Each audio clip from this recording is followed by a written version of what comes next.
Shut up and sit down.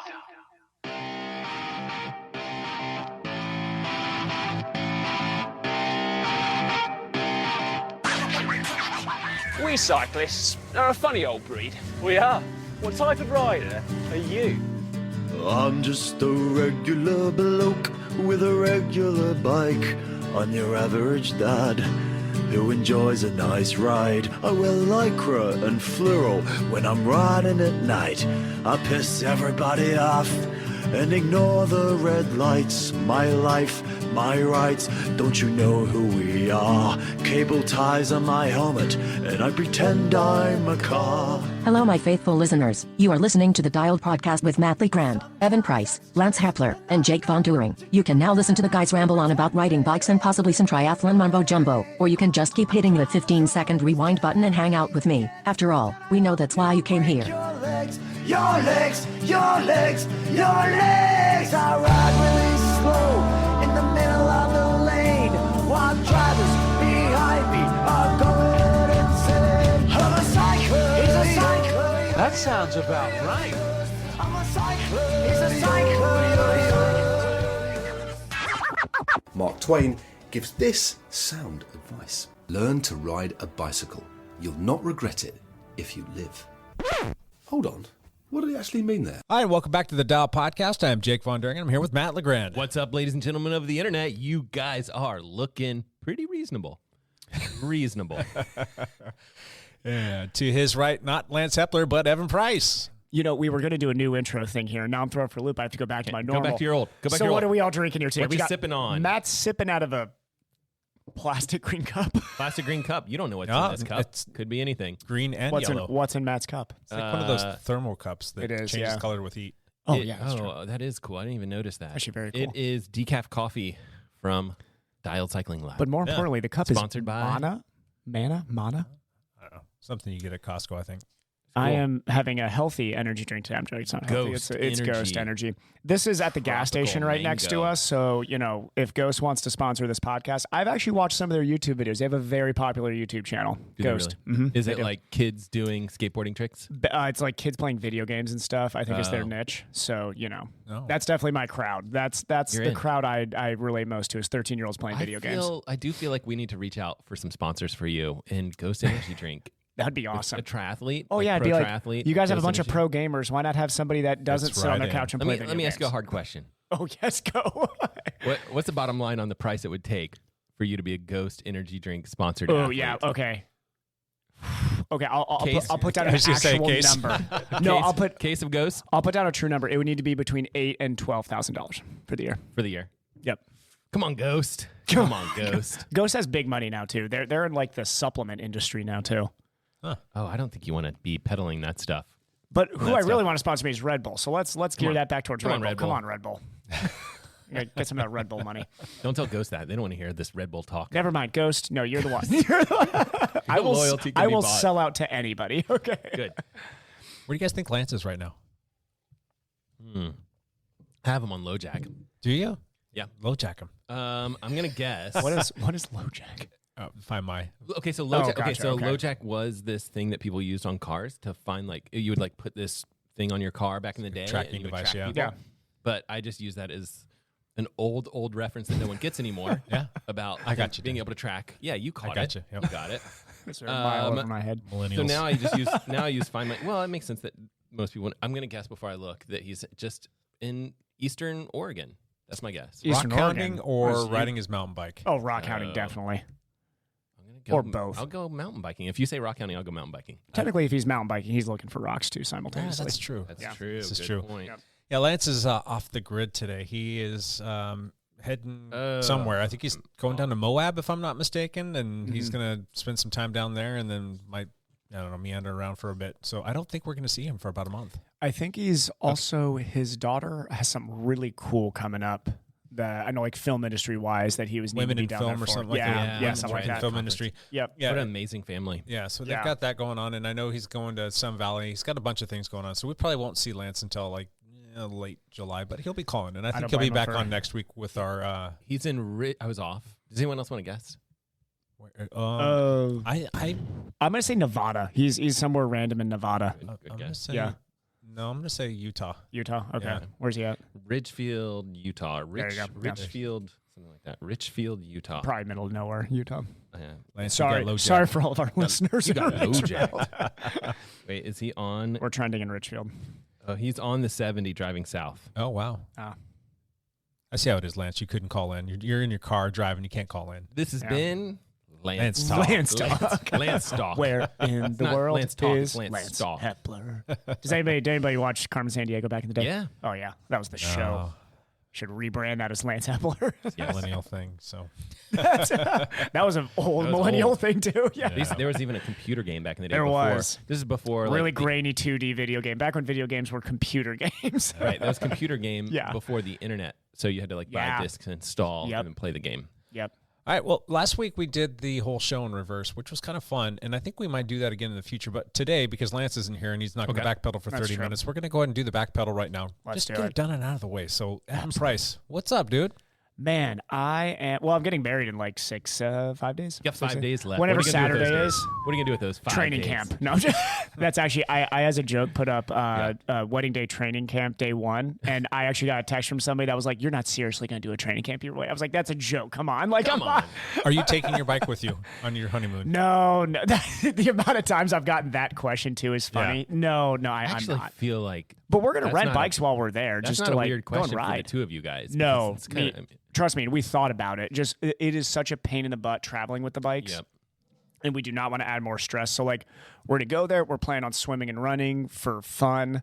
And then we're going to rent bikes one day and do like a fun route. We're definitely not going and like riding the Kona course because that's that is boring. There's way more beautiful riding around Kona than like the Kona Ironman course is notoriously not a fun course. You could drive it or something. Yeah. If you want to. What I joked with Cassie is I want to drive out to the energy lab and then just do like a 5K run there. I just want to experience what that actually feels like out there, which I'm sure it's like the surface of the moon. I'm sure terrible, but just historically it'd be fun to run there. If you do a 5 miler, you'll be fine. Yeah. It'll be fun. I'll go out for the KOM out there. I'll just sprint around that area and see if I can grab that KOM. Oh, that would be very interesting. I think I kind of want to go after that KOM just for fun. Like the running one. Because I'll just time trial a 5 mile out there. Yeah. No one that's Nobody's out there running is going fast out fast. there. No. You're dying at the end of the marathon out What's there. the fastest? Okay, let me ask you this. Yeah. During the history of the race, Yep. that's probably one of the slowest parts because that's Definitely. mile 20 or something, I think. Definitely. I don't remember. Yeah. What do you think the fastest times, like pace-wise? 6 minute pace? 6:10, I bet. Oh. I bet 6:10's as fast as anybody's ever gone out there. Only because even when Lange ran under 240, because what Lange ran like 238 or something. Is that the record? Yes, yeah, I'm pretty sure Lange's That's marathon 6 minute pace, right? Yeah, basically 6 minute pace, and You're probably I bet slowing he down was there. not cooking through that area. You could go out there and go 5:30s. Oh, definitely. All right. You don't think anybody's ever done that before? That's a good it point. Depends on how popular. It depends on how popular that little Strava Yeah. segment is. If there's even a Strava segment out there. Yeah, they might not even put. tuned. We'll see. Yeah. We'll And see. this is running Strava. It's not like, Running Strava people care way less about than They- biking Strava. one of my. Yeah. I have very few Strava CRs. course records. Yeah, Yep. and Do you have a running one? one went down this morning. I got an email. No. And I looked at it and I'm like, "Bruh, someone was just biking through whatever. And I looked at it and it was one of my runners from had graduated maybe 2 or 3 years ago. Sam Take that, Geiger, Coach by the chance? Grand. It was not Sam Geiger. No, did you? I got to see Sam he's Geiger fast. race this weekend. He went 14:30 something. 14:32, I believe. That's good. He was barely in front. I think he was right in front of Micah Goff. Shout out to Micah Goff. Big performance. 14:35 this last weekend. Great. Yeah. I mean, I feel like I think Sam can. I don't think that's unbelievable for him. I think that's No, good. he's going to But- keep on chopping it down, I'm sure. He's a But- sophomore at Gonzaga? Yeah, that sounds right. Yeah. He's good. He's a good athlete. I just Yeah. don't know. I mean, I think 5K is going to be great for him as long as he keeps moving. And but 5K anyway, it is was such a hard distance to be fast at. different athlete, and I don't even know what they probably ran like 6 minute pace or something. They probably just outrunning. Yeah. And I'm like, just got my KOMs. Stay on target. Okay, back Let's help. finishing up my back pedal here. Did you do anything? That was all forward pedal, I'm by pretty the way. committed right now to like this 24 to 26 hour training regimen per week. I am like locked into that. So You're going to take a break for your honeymoon. Yes. I'm still training during that, but it's very casual training. It's open water swimming and running is basically going to be it. So then we're going into Salem after that. I will When's get the to Salem race? Salem is July 10th. So all the training now is gearing up towards So you'll just have these builds. basically like this week, which is just normal, and then and then you'll have a week off, basically like a down week. It will be a down week. Yeah, and it you will come back. One hard week. I'm gonna go straight into like a hard 10 days of training and then like a 3-4 day taper into Salem. Okay. Yeah. Sweet. So yeah, that's basically it. Yeah, that's all. We just did our wedding 5K, 10K. Matt was there. It was a blast. You ran well. Fun. Yeah. Yeah. Did a workout at the wedding 5K, 10K, which is, Did Cassie have fun? Oh yeah, Cassie had fun. Cassie actually ran a really fast 10K too. Did she? Yeah. Yeah, she was running like, what was it, high, like 840s or something She's like that. getting to be an She is. amazing athlete. She is. Yeah, she's been slowly getting better and better on the run just from consistency. And biking. And Consistency. she doesn't have to worry about running.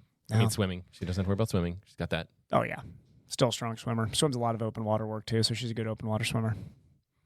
Yep. Amazing. Matt, backpedal. I've swam open water a couple times. Nice. It's Fall leaf? I'm gonna make a video. This is one of those videos that's gonna take like 2 months to make. I'm gonna make a video that's like comparing every watch that I have access to, open water swimming accuracy. So Oh, nice. I think that'll be an interesting video. That's a good one because I'll be honest, I go into races Yep. and I'm swimming much faster than I do in my open water training, and by what my watch is saying when I'm in the water. I like my watch's paces have to be off. It doesn't make sense. I think there's a lot of inaccuracies. Yeah. Okay, so whenever your watch is underwater and it's deep enough, it's losing GPS signal. And so it has to basically, I really want to talk to like some engineers and figure out how Should I like really put it in my works. cap?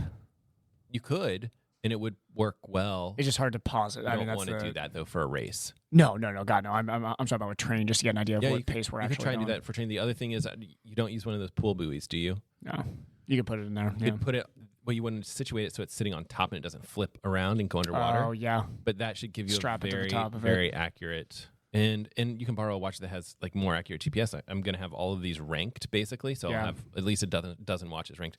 But so I've been swimming a couple open water swims, and I'm starting the process of this. But it's going to take forever to swim 1,000 meters with a dozen watches. Just takes a long time. So real quick though, Yep. are you one watch at a time, or are you strapping like 14 watches to you? No, That'd be funny. So Yeah, that'd be very funny. You can't. You can kind of do two at a time. You can do one on each wrist, and then you have to have your your base layer, which is going to be a very accurate GPS watch that sits on top of the water with a buoy pulling behind it. So I think I can get away with maybe like 2 watches per 1,000 meters, and then just do that a lot. You want to? I can filming that. I can go out there I'll one take day. help. I can Drone go out it? there one day Drone it? with you if I need to get, because one of these days I'm doing like 5,000 or 6,000 open water. Are you? I can come out there and just do lap because we know exactly what the fallen leaf lap loop is. We would do. Here's what we would do. We could knock out a lot of watches if we did that. Oh yeah, So we'd do 1,000. Come Yep. back into the shore. Switch watches. Switch watches. Go back out. Do another 1,000. Yeah. Switch. You could get a drink of water. Like go back out. Do it again. yeah. I'll do this with you. Over and Let's over do it again. this summer. Yeah, I'll help you. Just let me know. Yeah. I'll come. Yeah. We got Jake out on a and paddleboard. Honestly, filming, yeah. a paddleboard. You could GoPro. I have I have all the things. And GoPro, drone, all the things we should do. This be fun. It will be fun. Yeah. And I think that would be a really interesting video because I think there's been people that have done similar things, but I haven't seen anything like that though. there's like not a lot where it's really a true comparison. Everything Yeah. ranked. Yeah. And then I'm trying to think if I want to how I want to rank them because I could write some software that looks to see like this is accurate, how far off this is accurate, and then I could really rank them by the numbers. I could write some software that would do that, like look at the discrepancy in GPS distance. Or I could eyeball it, and I honestly think that eyeballing it would be in some ways better because, you may be off a certain distance, but it is kind of consistent with the path that you're corrects well. going. Yeah. I don't know. So anyway, we'll think about it. Cool. We can do it. We'll have fun. Yes. So anyway, I've been open water swimming as my back pedal, and I've biked indoors, and I was biking outdoors a couple of times, mostly because I was testing that new bike computer from Garmin, the 1040 Solar Edition, which is a really interesting bike computer. That Very, solar very works cool. really well indoors, doesn't it? Well, that's why you got to go outdoors. I went outside and It's a I was motivator to go outside. Yeah. biking in the rain, and I was like, I got to bike with this thing because so what happens is manufacturer will send you something and you'll be like, Yeah. you got 5 days before this video needs to go live. And you're like, it's raining for the next 5 days. Like, when am I going? And you have work and you have everything else to kind of figure all these things out. Jeez, so man. I went out in some pouring conditions. And it's interesting. Did you go out Friday? That That was a bad rain day. I There was ran one- Friday and it was awful. There was one day where I was just drenched. Thursday. Was it Thursday? Yeah. You can, I can. Yeah. So, and then the other thing is, I can't post it to Strava because you're not allowed to post it to Strava Oh, because because this it's a pre-release product. Gotcha. And so I always like hide all those things, and then I need to remember to go back and make them public or Sure. whatever.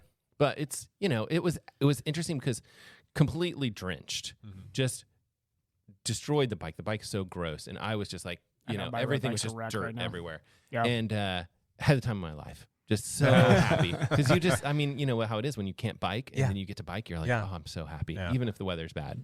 And it's not Yeah. cold. It's not like you're cold and wet. Like, it's not like your feet are hurting. You know when it's Yeah. like really cold Yeah. and your feet hurt? Yeah. It's This not is that like cold. low. This is like low just 60s. This is rain. just Yeah. like, you're just It's wet a and warm rain. The Yeah. only problem is like everything has the road grime on it. So like you reach around your back to grab something and then your hands are just like sand, almost sand Yep. covered with dirt, and then you wipe your face and your face Yeah. just is, it's Yep. just gross. Or in But- my case, you get in your car after that and you're like, my car's dirty forever now. They will never again be clean after one of those rides. So I still need to like work on the bike and clean it up. Yeah. But yeah, no. So swimming, I actually went for a 1 mile walk yesterday. Hey, there you go. Nice. So And in your neighborhood, that's basically a stair stepper workout. I drove down to Heritage Trail. That's where I'm at. Oh, nice, smart. I drive Yeah, down no, to I- Heritage I Trail, would, yeah. and then I walk along that beautiful Heritage Trail. Yeah. It's like Lakeside Long Run. It's wonderful. Yeah. It's a great spot. You know what's funny is my mom's here now for the next week, Yeah. leading into the wedding. So she did that's a missing part of my back pedal. The only part that actually mattered was last week. She just did a 50K yesterday. I was going to ask how that went I'm like, nowhere. Yeah, she made it through it. with her knee. You know, Did her knee hurt? yeah. at all? I mean, she's got a bunch of things that are hurting her, but yeah, she made it through it, and felt okay today. Saw her today. She's sore, but not crazy sore. So That's amazing. She's an amazing person. she is tough as nails. She for sure is. I think when you meet her, you realize like, oh yeah, she's like a very, very nice person all the time. But when she's committed to doing something, she can get pretty I darn just gritty. Yeah, don't she want her can. to hurt herself committing. to Oh, do that's what something. I always think about too. Yeah. Yeah, Do you know but anybody it's, else like that, Matt? No, never. I am so soft compared to her though. I was. She's What did they say, also the acorn historically doesn't fall she far from the tree. Is that what they she said? broke multiple ribs and finished a race once. If I broke multiple ribs during a race, I'd be like, "Yep, that's about where we're finishing this thing." So there's and we're done. Yeah. No, but yeah, that's good. I think that it's with the rain right now too. And I know Matt, you've been getting this. It's almost funny that you're like getting back into outdoor cycling now. Matt's probably the only person that like truly appreciates the rain at this time. Well, I think that's always how it is. Like when you can't do something, you You just just want love it it when that you much get more. back. Yeah. I almost think about that with like my high school athletes, where I'm like, oh, you're injured. You're gonna love running, like because you can't do it right now. You have Yeah. this block of time where you can't do it, and then Yeah. you come back and you're like, oh yeah, don't Yeah. ever complain. Yeah, that's why some like little off seasons for those kids are great too. Yep, that's Get true. them wanting it again. Right on. Backpedal. Mm-hmm. That it? You got anything? Yeah, we had a full slate last week. It was good. We did the Tuesday gravel ride, which was fantastic. And I did my row on Monday, like usual. That's my Let's go to. yeah. Be rowing tonight. Row. The Tuesday gravel ride. Those things are just so fun. I Yeah. think right now, I think that is my favorite ride of the week. Really? It's just so fun, and, unless we're doing something cool or epic on the weekends. But there was that. Yeah, Ed took you guys out on an awesome ride. Yesterday. Was it yesterday? I'll Yeah. get to that in just a Yeah. minute. And then on Wednesday we did a shop ride. Those are fun. good. Those are like more and more people are coming out every single week. I bet. It's like I guess nobody has to work, but it's just Ride's a more important. fun. Like we try and keep it somewhat Z2ish, and everybody's Yeah. coming out, and it's kind of one of those things where we can have a bunch of different people come out, and we just try and keep going at not too many downtimes. And I think you guys are going to be having some of the high schoolers jumping on those this summer too. I Which will be believe so. awesome. Yeah, Oh, wow. I've already had a few inquiries That'll be about that. cool. So Are yeah. you guys mostly just kind of going west, going flat stuff? I've made like 3 or 4 routes. Oh, okay. And it's, there's a couple that we've done that we're going out west, like towards Frenchman's and or down there on Old Evergreen Highway, down there, the hell of the north, if you will. We've done laps around Lacamas Lake too, so that was fun. Speaking of laps around Lacamas Lake, the flogging ride this past week. How'd that go? Was it wet? The weather was awful, and we were looking at the forecast throughout the course of the day, and it just kept getting worse and worse and worse. But it was going to be warm. It was like low to mid 60s, and we're looking at the radar, and there was some pretty heavy cells that were coming through that were going to dump a lot of rain. I'm like, you know what? Let's do this instead. Instead of going all the way up north like we normally do and come back around and doing our little almost 30-mile lap, let's do laps around the lake. And if you want to bail out because it's too wet, you can jump out at any point in time. It's like 9.1 miles per lap and pretty easy bailout kind of thing. So we did laps around the lake instead. That ended up being a lot of fun. We had probably 9 or 10 people that showed up because the weather wasn't good. But it ended up being myself and Paul and a couple of the guys from POA, and we were in the A group, and then we put everybody else in the B group and let them have like a 7 or 8 minute head start, and we wanted to reel them in before we were done with our 3 laps. Nice. So that was a lot of fun. That's cool. My God, was it wet. It was drench wet. You want to know a funny little factoid here? Yeah. We recently, in our household, we started using the old Tide Pod. I don't know. We never really used those before. Yeah. And I had washed my kit that day, and I'd thrown it in there, and I just threw a Tide Pod, not thinking about anything. Washed it, and then I texted my daughter when she got home. I'm like, hey, can you throw my stuff in the dryer on air dry so that it doesn't, get wrecked and all that? It didn't make it to the dryer. No, it did. It Oh, went it into the did? dryer, and we air dry it, and it doesn't get hot, so you don't want to ruin the kit. Yeah. Came home, put the kit on, went out and started riding, and it turns out that you need to run an extra rinse cycle if you're doing just a Tide Pod with your kit. You know why? Oh, did you suds up during the ride? Oh, my Lord. The chamois of our kit That's actually hilarious. absorbs all of the soap, and we're riding, and you're so wet. And there was somebody else, one of the other guys from POA was getting it as well, but there was suds flying off my butt during the ride, and it was hilarious. I wish somebody got a video of that because that'd be the greatest B-roll of any cycling thing. Yeah. Oh, I've got B-roll of it. That's awesome. My 360 camera got some B-roll of it because I was trying to get some video of the new Varia radar. I wanted to show that it was waterproof and how the picture looked in video. Make sure it's sud-proof. It's sud-proof too. How do we turn that into an awesome meme or whatever? Because I don't know. this is how you get dialed famous. How to clean your grundle while you ride. Yeah. Exactly. How to keep your seat clean. Keep your seat clean. So that was kind of the comedy bit of that. It's like literally suds flying off of my backside while we were doing that ride, and I was just laughing. We use the powder stuff. I normally do as Yeah. well. There's a certain powder stuff that we use to wash our stuff, and we're out right now. So I just went ahead and threw a Tide Pod. Not thinking about anything. It's like, I've got a nice washer. It's going to do its thing. No, you got to do an extra rinse cycle. Gotcha. So, but anyway, and then we did the gravel ride on Sunday, which was fantastic. I had put together an awesome little route. We went out and did it. Some trails less traveled. He knows that area better than probably anybody I know, and he's not from here, which is so awesome. He's been here for a year and change, like a year and a half. He has learned those gravel roads like as good as Dustin knows them, and that's like Dustin's probably was the most knowledgeable of that area. Yeah. So we went out and did some really cool stuff, like trails that I'd never ridden out there before, and saw like there's a beautiful lake back there that's been there since like the 1960s. With a little waterfall. Yeah, and they're going to be taking that out. What? Yeah, evidently they're taking out the waterfall and just the whole lake itself because they're trying to let the salmon get back up in there to spawn. Oh, gotcha. So, okay. Evidently, they were supposed to start on that in May. It's still there, but just hopefully it stays a little longer because that's really cool. But that was beautiful. I had no idea what that was there. Yeah. I'm like, how can we get up? I only know that and go because of camping? that. Yeah. So anyway, that was a really fun ride. So that was the thing though that did my shoulder in for the week. So my shoulders smoked today. That's a lot of gravel riding. Yeah. Anyway, that's my back pedal. It was a fun week. It was good. Yeah. Nice. Good. We're gonna repeat that in the weather. And yes, not enough weather. It is still raining, but we're flying in the face of the rain at this point. We're just at this, like I was mad at the rain like 2 weeks ago, and now I'm just like, you know what, screw it. Like we are just going to continue to do all the things we want to do. Who cares? We're just okay. The rain can continue. That's why I went out and did the flogging ride in the rain, and I did the gravel ride yesterday, knowing that it was going to rain most of the time. It's a warm rain, at least. Yeah. Like if it were in like the upper 40s and raining like a month ago, what we were dealing with was no. Totally different. Another little fun fact. Those days were terrible. I have not ridden on the trainer since May 8th. Wow. Oh, dang. That's impressive. June 13th. Don't worry. Don't worry. I've got you covered. Oh, yeah. I've got you way covered. I'm riding probably 4 times a week on the trainer right now. Yeah. But the weather for your wedding day 5K was fantastic. Oh, it was great. And I know this is selfish, but I was love that it was a little bit humid because I need to get some humidity training in. And that was great. It was like warm. Yeah. You're about to in Hawaii. Yeah, seriously. You'll get you covered. I've heard it's out there. Hey, Champ Bailey's gone. I don't know. What's the... Champ Bailey. I've got some news. Lance takes off. Champ takes off. What do we have? Escape from Alcatraz? Des Moines and Eagle Man this last weekend. I don't even... And the first ITU race, Leeds.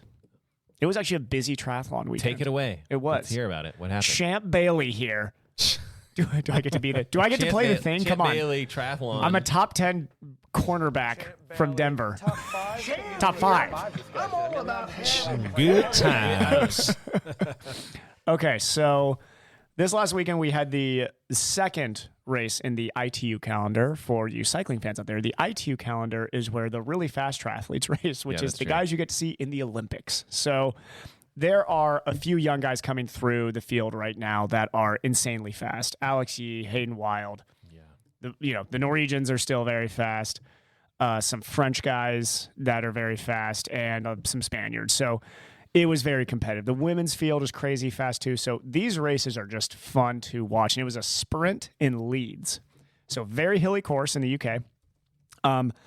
Unfortunately, the hometown favorites, Johnny Brownlee and Alex Yee in the men's race, both crashed out.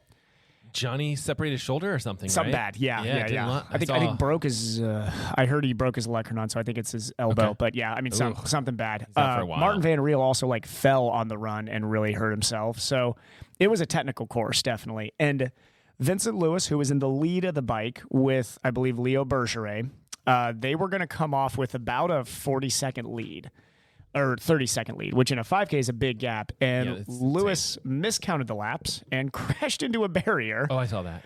Controlled the bike somehow, got back on, still finished top 10, but definitely rattled him. You could tell. This poor guy just has... He got passed. It's got bad during luck. the crash. He was Leo passed him. He was sliding. Basically, you could tell he can ride the bike. He can very much ride a bicycle. He had all of his weight on the back wheel. And just rode it into the fence and held onto it somehow. Yeah, he's one of those guys. I think if there's this new age of ITU athlete coming in that has good bike handling experience, they can bike. Vincent Lewis, if he took a year, could figure it out and be racing in the pro peloton. He's got it. But he got run down by Hayden Wild, who is running outside of his mind right now. He ran 14 low, 14:10 on a very hilly course. It's interesting with ITU guys. I feel like these people come out of the woodworks and just do weirdly fast stuff. These are pro runners too. I mean, Alex Yee is one of the fastest runners in the UK. Period. End of sentence. He's one of the fastest.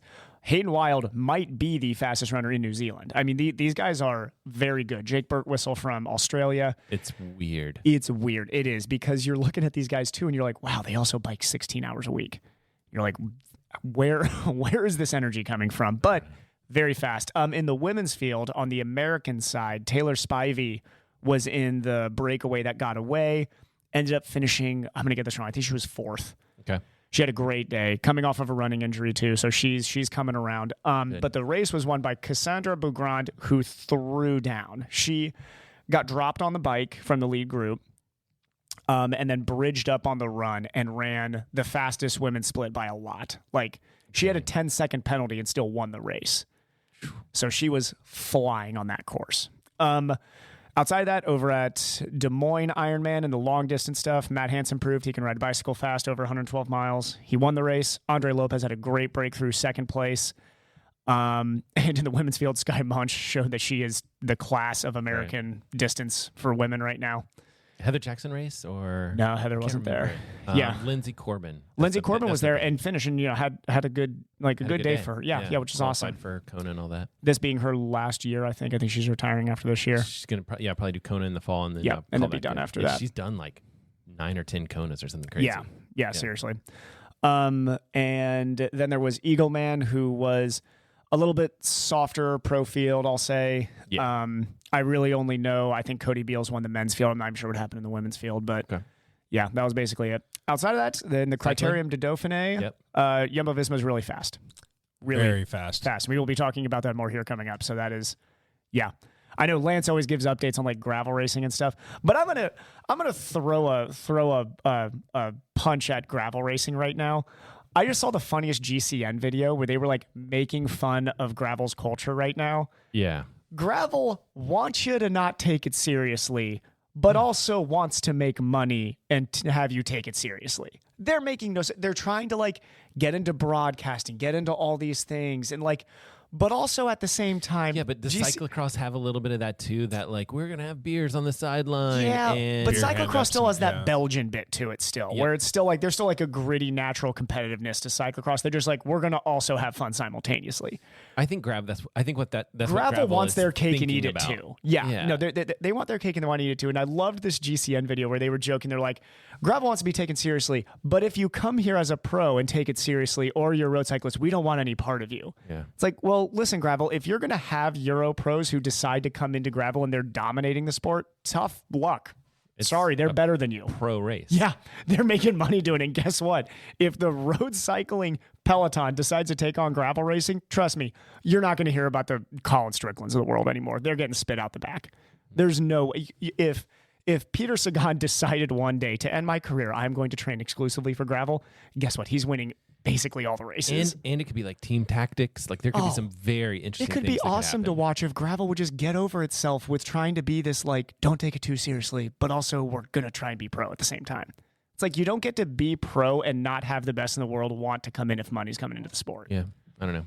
Yeah. Everybody should watch the GCN video. They word it way better, where they're joking about how it's like rules of gravel racing as a professional. They're like, you need to win, but don't take it seriously. If you take it seriously, then Just you get imagine though, if all of a sudden gravel became like a world tour kind of thing. I'd And watch it. That'd be it'd great. fantastic That and would fun be to watch. yeah. But you could still have like a Fondo version of it where you're going to have Absolutely. fast Absolutely. people, and you can Yep. have people that aren't going to take it seriously. They're just going to want to go out and ride. Yeah, so just it could separate be the all races. the things. Separate the races. And if you want to call yourself a pro gravel racer, guess what? You got to be racing the European peloton now. Like that's just how it's going to be. If you don't want to take it seriously, go race the fun races, which are awesome. Those are great. I don't think you can just take any guy off of a pro tour team and put him in a gravel race and expect that he's going to do well. I mean, you might have I some think they people that can. have Wout. And come on. If Wout jumped into a gravel race, give him 1 week to figure out the course, he's going to win the race. Well, Wout is an exception because he comes from off-road stuff behind. Like he's like a clear. Like if you took him or like Egan Bernal, let's say healthy, he's got a big engine. He's a mountain bike guy. Is he a mountain bike guy? Oh yeah, Crap, Egan wrong would win. example. You'd be surprised how many of these road peloton guys actually come from mountain bike when they were young, or cyclocross. Yeah. Yeah. You got a Any point of the there. Belgians, they ride cobbles. That's way harder. The guys that are coming from that background, I'll say, Yeah. you're right. They're going to dominate. Pure roadies, I agree with you. But I would still say give them 1 year. Give them a year of riding some gravel and Yeah, just think get so? there. Yeah. Yeah. Well, if they threw some more tactical stuff in there, it These could be guys ride interesting. descents like it's, I mean. Yeah, but there's a big difference between a descent on a descent. gravel bike There and a is, descent but- on a road bike. But Huge I'm saying difference, actually. their feel for the bike is so good. Sam Long jumped into a road or jumped into a gravel race and was like moderately competitive until he had mechanicals. He was like with the lead group. That guy rides a TT bike on a That trainer. could be an interesting little, Yeah.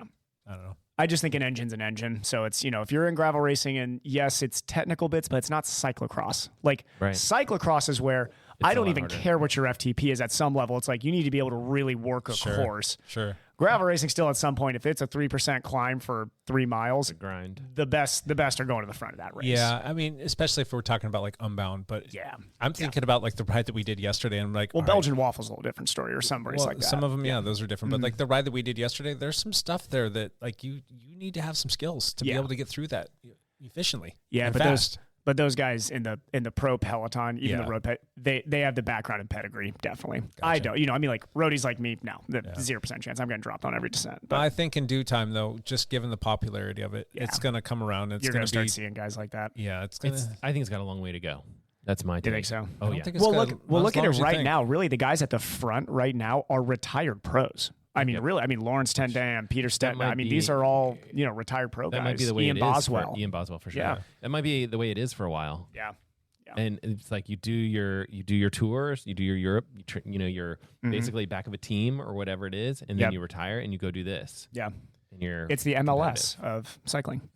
You just look at the sheer volume of money that's pouring into that sport on an annual basis and how Yes. much is growing annually every single year. It's like growing, but it's nothing compared to World Tour stuff. correct, Yeah. but here in the States, it's growing like huge. I mean, you and I were having Could an be interesting amazing. conversation and before we started the podcast about like how much bikes have changed between 1950 and 1980. Yeah. There wasn't a huge quantum leap during that No. point of time. There's been a quantum leap since 1980 for sure. And if you Yeah. think about it, think of like, Well, we're looking at a bike right now for our listeners. We're looking at a 1951 or something. it's a 55 to 57 Bianchi. Yeah. Bianchi, and it if you put it next to a bike from late 70s or early 80s, you'll notice a couple differences, but I don't think that they're as massive as what you see today. Like then you turn to the other side. Oh, yeah, it's down tube shifting over here. Yeah. Look at this. I mean, those are totally different bikes. Yeah. So think about it though. Greg LeMond, you've got Lance Armstrong. You've got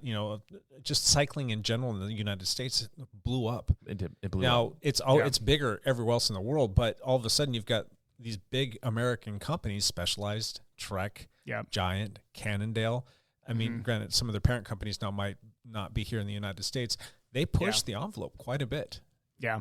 And there's a lot of money that came into it. And that, a lot of that stuff happened when road cycling became super popular here in the United States. Now, same thing's happening in the gravel. Yeah. Like 100% agree with you on that because those bike manufacturers can sell another bike to someone. There's that, yes, but it's huge. There's a lot of people that want that. Absolutely. They want to get off the roads. They don't want to deal with cars anymore. They're sick of it. Absolutely. That's awesome. I mean, it's great for our sport for sure. The gravel racing doesn't have the same feel as World Tour. No, not yet. It's still in its infancy. From a viewership point of view, I agree. Well, in all honesty, like it's a harder sport. Maybe it's because that's a very European culture thing, and it's hard. And gravel feels like it's kind of almost like. I mean, I know it's everywhere, but like it feels kind of U.S. It does right now. Well, I mean, look at the guys doing these races. They're traveling from Europe for the races, which means. I mean, there are people from Europe traveling for road racing here, but usually if you're road racing, you're staying in Europe. Yeah. Here's a question for you too: how much more are cyclists tolerated in Europe? I don't know. It depends on the country, but on the whole, much more accepted and treated with much more That's respect. What I've heard. Yeah. Here, not the case. Yeah. We're hated. Motorists hate cyclists on the like whole, us. and they want to get us off the road. Just road. watch gas prices keep on going up, and all of a sudden you're going to be grabbing that bicycle and get on the road. And they're like, "Why is everybody so mean?" You're like, "All right, well." Good point. Gas is $7.50. Come on, Diesel's real rough in that truck that just rolled coal on you. I don't think anybody's rolling coal anymore. So I don't know. Just the fact that motorists are the way that they are towards cyclists here, and the fact that people are driving so distracted and so many incidents are happening, a lot of people just want to get off the road. They don't want to do that anymore. So they're pushing people to go that direction, and it's going to grow more and more.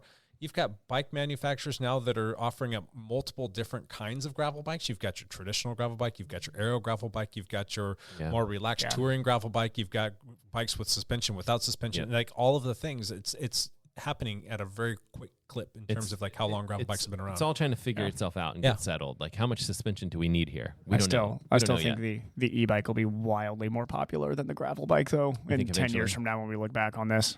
Probably. I just think as your typical American probably gets on gravel for a second, like, wow, this is hard. Okay, I'm going to go on the I'm going to go on the back roads with my e-bike. I'm fine with that, which is great. No, I agree. I think it's as long as somebody's on a bicycle, that's all that matters. Maybe if gas prices just keep rolling. Keep on is there a ceiling? Coming from the guy who knows nothing about this, I know nothing. I mean, then we can get people. Honestly, if it was $10 a gallon, would we get people biking? I mean, I would start biking at $10 a gallon. Definitely, I'm a commute. I have to car commute. I would definitely start riding my bike to and from work. Yeah, that's ridiculous. I mean, that's crazy. That'd be $250 to fill up my van. I mean, that's no thanks. Whatever Matt's it takes sitting to get pretty with more. a Tesla over here. I know. It's like, Tesla a-hole over here. I think a lot of electric cars would sell for sure. They would. I would be buying one, that's for sure. Yep. Good times. All right. Tangented just a little. We always do. Was that off a champ? Okay, going into the topic today. Go. All right, our topic for today brought to you by Mr. Evan Price. This was his idea. This was arguing before the podcast came up with it. Yeah, and I think it's a good one. It's going to be this question of like age versus youth or experience versus young talent. Mm-hmm. Which one wins out and why? Yeah. And I mean, what was your driving reason for bringing that up? Well, because we were talking about YouTube titles where there's not always a correct answer, but it's just meant to like get you to think and get angry about something. Yeah. And this one I love. Too old for triathlon? Yeah. Are old people slow? Yeah, there you go. Are young people too dumb to win races? It's just anything like aggressive like that. But no, I think it's cool because I've noticed a shift, and anybody who pays attention to cycling, I think, has noticed this shift too. There was a time period, especially in Lance's time, where really there was this old adage that to be a GC rider, you needed to almost kind of you got to be 30 years old. Yeah, 30 you had to have gone through multiple GCs, Yep. you know multiple tours. You had to be hardened, and like the team had to get behind you after years of you climbing up the ladder. And that is shifting now because if you look at the top 10 GC in a lot of races these days, there's a lot of there's a lot of twos. There's a lot of twos before the ages these days. A lot. Well, in the last 5 years, Egan Bernal, and then you've got Pogačar twice. Three people right there. They were under the age of 22, if I'm not mistaken. I think Egan, when he won, was the youngest. I think Pogačar was. Then came along and beat Egan for the youngest age. So you've got two guys that are like barely in their 20s. And then even looking at guys coming up, I mean, Vingegaard is climbing up there. Yep. You got how old is he? That's a great question. I'm gonna guess 25. I think Vingegaard's like 25. Is it Vingegaard or Vingegaard? Oh, it looks like Vingegaard, but I think it's pronounced Vingegaard. Is it? Okay. I think so. But anyway, not that really matters, but I just need to get that right so we don't sound like a bunch of jackals. Vingegaard. Too late. But he is 25 years old. Wow, I guessed around that one. Wow. Oh, look at me knowing my things. How old's Roglic now? He's a really cool story too. That's a good question on Roglic. So Vingegaard was like a fisherman. Like a dock worker. Oh, seriously. Yeah, that's right. Like, I mean, just gritty background, like that old cycling adage where it's like the guy that like couldn't afford a bicycle and basically like gets into I love those stories. That's okay. Let's see. Roglic. Second, I'm going to guess Roglic is probably like 32, 33. I don't think he's that old. 32. Is he 32? Look at that. I'm on a roll. Ask anybody else. Let's see if I can guess. Britney Spears. How old is Britney Spears? No one knows. She's 40, isn't she? Probably. I think so. I think so. I don't know why I know that. I think she had her 40th. She is. Yeah, I think she had her 40th birthday. She just got married recently. Congrats, Brittany. I know you're listening right now. So yeah, she's a big podcast. She's a big Patreon fan. too, right? Yeah. Is she? Thanks for your support, Brittany. Is she 40? She is 40. Oh my God, we're on a roll. Good job, everybody. We're shutting down the pod. Useless facts. Today's podcast is guessing ages. So it's interesting to see teams throwing support behind these younger guys, and I do think it's important to realize.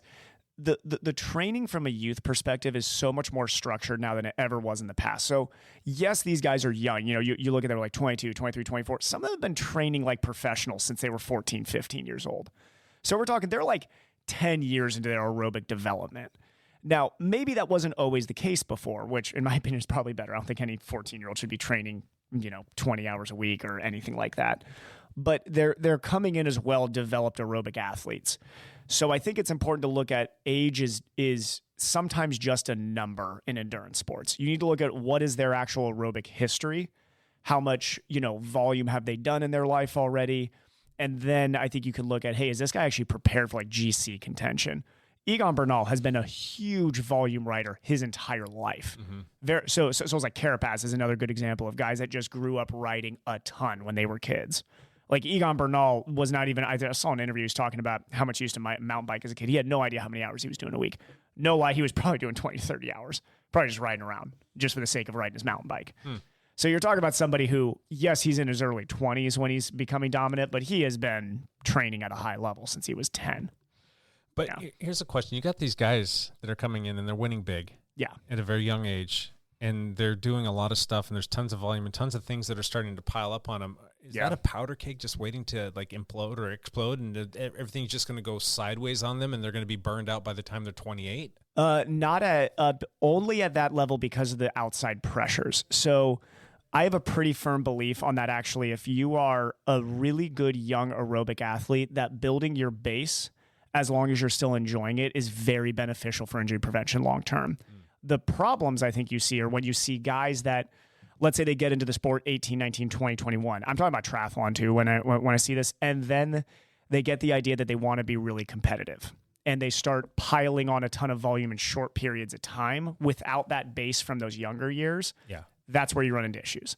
So it's actually, I think if you look at a volume distribution over time, I think a more healthy plateauing of, like 2-3 years at this volume, 2-3 years at this volume, 2-3 years at this volume is way healthier. I know Matt, coming from a history of running, I think you would, if you got the kid who's 18, 19, 20, who was running in high school 20, 30 miles a week, gets into a collegiate setting and all of a sudden is trying to run 60, 70, and I'm just saying this because I see this all the time clinically. That's a powder keg for injury.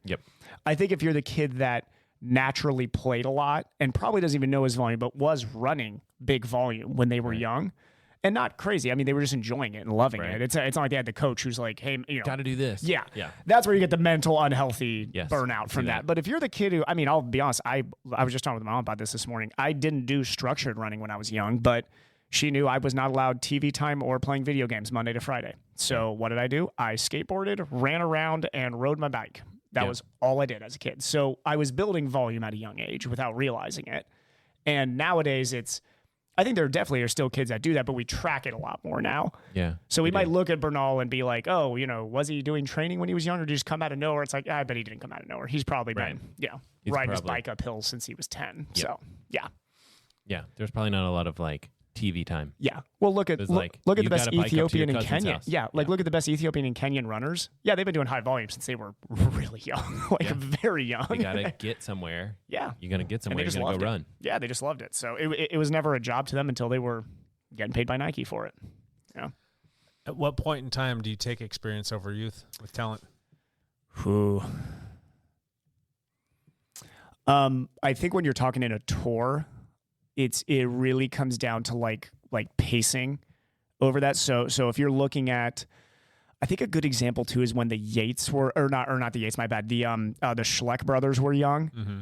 Massive amounts of talent between those two, especially Andy. Andy was wildly talented. This is we're going back to the Schleck versus Contador era.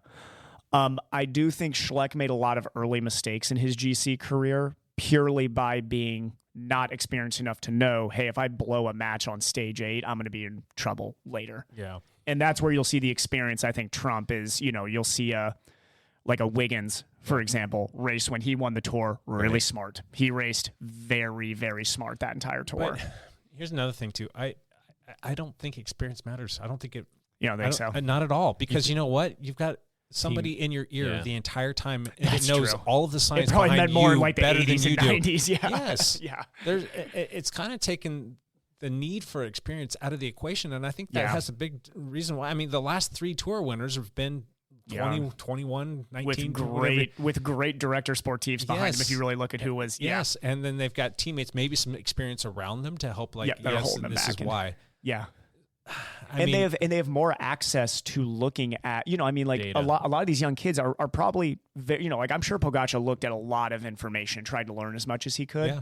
And he has all that access now. He can know all these things without having to go and experience them all the time. Yeah, so would you think then that technology has really just kind of made having experience moot at this juncture or this level of athletes? To some extent. I do think there's still an experience of actually knowing what these late stages feel like in the tour. Yeah. Which is why I think there's only the flashes in the pan of young talent where it's like there's 5 or 6 guys at these younger ages instead of 20 guys that are doing it. I do think to some extent when you look at GC contention still, there's still a lot of old guys that are still up there. And now, like definitely, older experienced guys that were all in that top 10 consistently. Now, when we're talking about triathlon, though, I think that's a different thing. This is a great argument in triathlon, because you nobody's don't have, in your ear. Yeah, you are responsible for you. You Yep. know, I mean, you have people that you're responsible to, like sponsors and whatnot. Yeah. But you don't have somebody riding around in a car behind you telling you exactly what to do the entire time, like how many watts to hold, how long to go, and when to break. And But they will race to computers, and if they have a coach, they can could. get that. Some of them, and this is what I think we see with the Norwegians. Yes. We see them racing.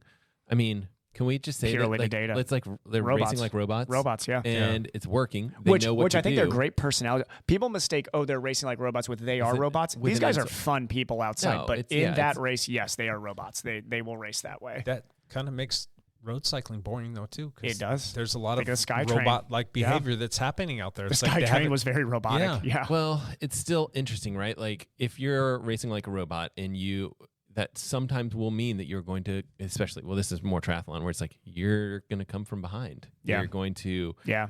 finish Christian does stronger. make it exciting that way. Yeah. You're going to finish stronger than you started in some Lionel ways. raced like a robot for his first time in his life in St. George. Worked for And him. guess what? That was the most exciting finish I think I've ever seen because he got himself in that last 5K where he actually got to turn off the numbers and had to just chase somebody. So, yeah. Sprinting in the finish line kind of situations, which is different in cycling, right? Because it's just group dynamics of cycling. And so triathlon is different. But And there's also, I think, in those moments, I'd still love to know what's going through Christian's brain as he's racing because I do think, yes, we're talking about they have all this experience given to them at young ages. So it's like, it's all plugged into them. Like, this is the watts your body can handle. You can do this and that.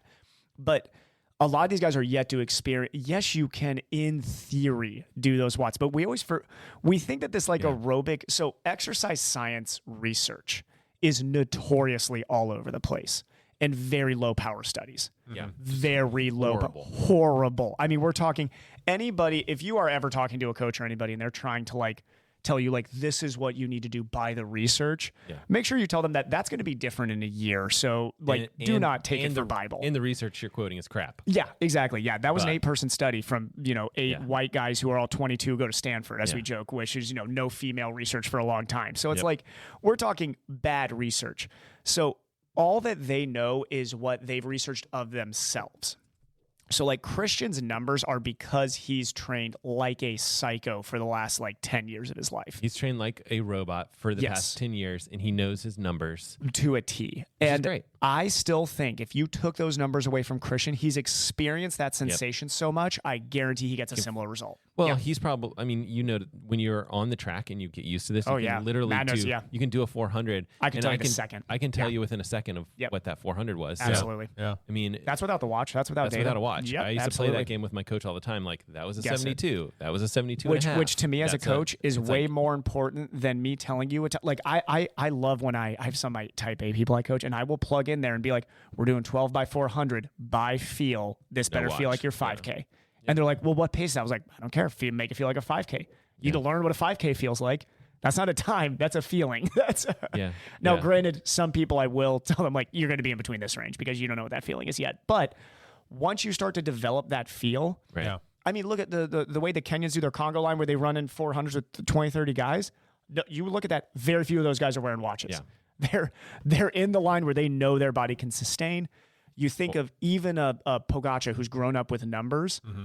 I guarantee if he's on a climb and you had the moment to ask him, Pogačar, what do you think you're pushing right now? I bet he could tell you the wattage pretty close without looking. Yeah, for sure. True. Yeah. He could probably tell you the watts per kilo he's pushing without even looking. He probably could. Yeah. Also, he just dropped a Strava ride. He very rarely drops Strava rides. And he did it. This guy seems like a nice, unassuming guy. He just dropped 2 training rides on his Strava. Just to mess with people. One of the 20-minute efforts was 6.7 watts per kilo up a climb at 9,000 feet elevation. Ooh. Oh. He dropped that on purpose. Yep. This was like Lance Armstrong killer instinct, where Lance used to talk about how I forget the name of the climb Lance used to do his training on, but Ferrari used to say that if Lance hit on this whatever minute climb, if he hit 7 watts per kilo, he's like, it's done. As long as you don't flat, you win. Yeah. And what's funny is that got into Lance's head that as soon as he hit that number, regardless of whether Ferrari was right, Lance was going to win the Tour because in his head, he's like, I'm the best. Pogačar dropping that workout was him saying, none of you are staying with me right now. It's over. It's over. I think I think this is a mental strategy thing to mess with your opponents. Yeah. Right. And so I've seen this and it seems a little catty. It seems a little ridiculous. It's definitely catty, but at the same time, at that level, it's ridiculous to see. It's amazing. And I've seen this in running as well, where it's they only drop a couple of workouts and it's to scare other people. Yep. Oh yeah, you're 20-mile tempo. That was 5:30. You just drop that. You're just tempo. It would, you're warm up and cool down included. Yeah. No, I mean you would just see it from the top. You would only see it it's this person's going for a gold medal and they want to intimidate the rest of the field, and so they why else would you release these workouts? Oh yeah. Yeah. And you do it through back channels back in the day because they didn't have the internet, right? Yeah. They didn't have Strava. It was just you release these and that you knew that information was going to You had to mail it to everybody back then. Basically. You had to you release it to some coach or whatever that talked to another coach. You took a Kodak of your odometer with a clock right next to it. And then you were driving next to you. Yep. And then sent them the tape. Video. Cassette tape.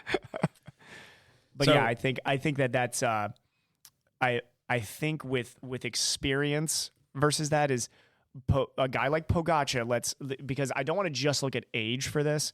Pogačar behaves like an experienced GC rider. He is experienced. He is, yeah. So I think that when you look at Vingegaard, Vingegaard to me is youth. Vingegaard's purely even youth. though those two guys are the same age. Yeah, I know. But like is crazy. And them I could be racing wrong about together, that. you can tell Pogačar's the alpha, older, experienced one in Yep. that situation when you saw them going head to head.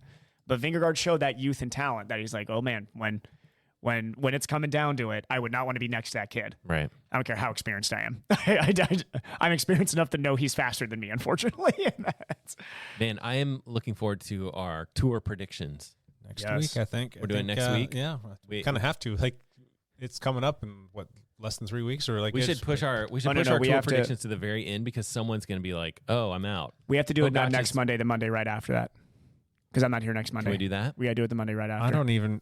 When does the tour start? Is Usually July. first week of July. July 1st. Yeah, or it should something. work. I know that like Yep. 4th of July is 3 weeks away. That'll from be like Christmas. 6 days before, which is perfect. So yeah, that Well, way nobody like Because there'll be people hopefully that crashes. It's or- always yeah. it's the week before all these people drop out. This is why we can't do our Kona predictions. We do too close. We mess up our stuff We every do. time. We screw it Yeah. up every single time. Right on. So, is experience just not really that big of a deal anymore? I mean, to know what to expect. Yeah. But from like a race tactic standpoint, I mean, it really It's doesn't lo- matter it's anymore. losing value. It's Alejandro Valverde, I love this guy. 41 years old at least. I don't know. how old he is. Just what a champ. God, this 42, guy's maybe. great. 42. He's I old. know. He's old. He's so old. That's Didn't he just great. win some like Innsbruck or something? He won something like some sort of He's been at the classic. front. Yeah, he won something, but Second then place. yeah. Oh, okay. Yeah. But And he's also been at the front of a bunch of races lately. He's always at the front. The guy just figures out a way to ride his bike Such fast. a clean athlete. Just Never. so clean, never tested positive once. so, Oh. what are you calling experienced? What age? Yeah. What is that? 30? No, 40s. I'm 40? I'm, Late- I'm, late I'm going to say 40s. late. So I'm going to say 35? experience racing. I think you need 10 years of experience for me to say you're experienced. Now that can be George Hincapie was racing very competitively when he was like 14. So for him, once he was into his mid 20s and had been in the European peloton by that point, Yeah.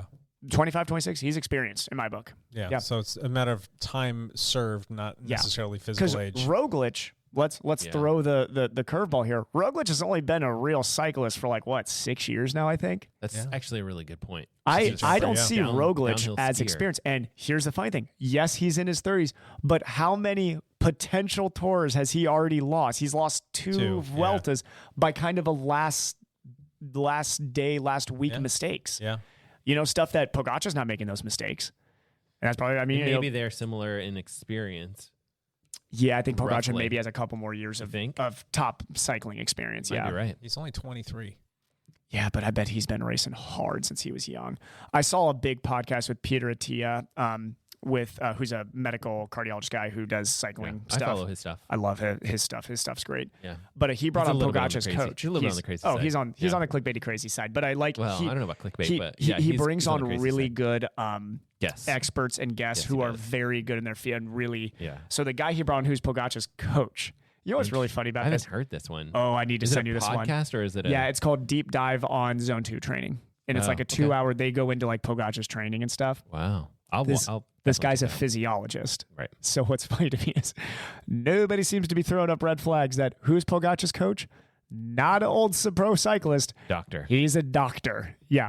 Interesting. When Lance was saying, you see, like Pogačar's not even smart enough to bring on a coach who he's like, no, this guy's my coach. Like Chris Carmichael's my coach, not Ferrari. Yeah, Not Ferrari.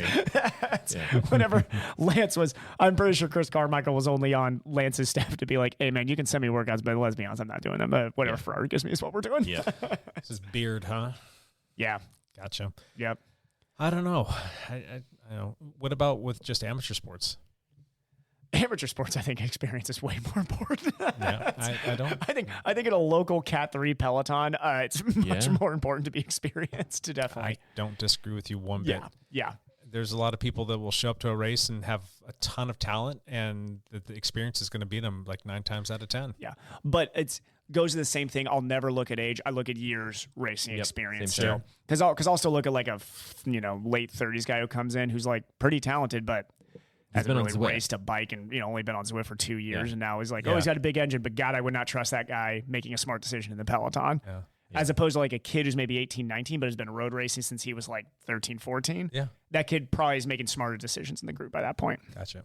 I still put 10 years as the Magic number. magic number of like 10 years you're is a lot. experienced. 10 years is a lot.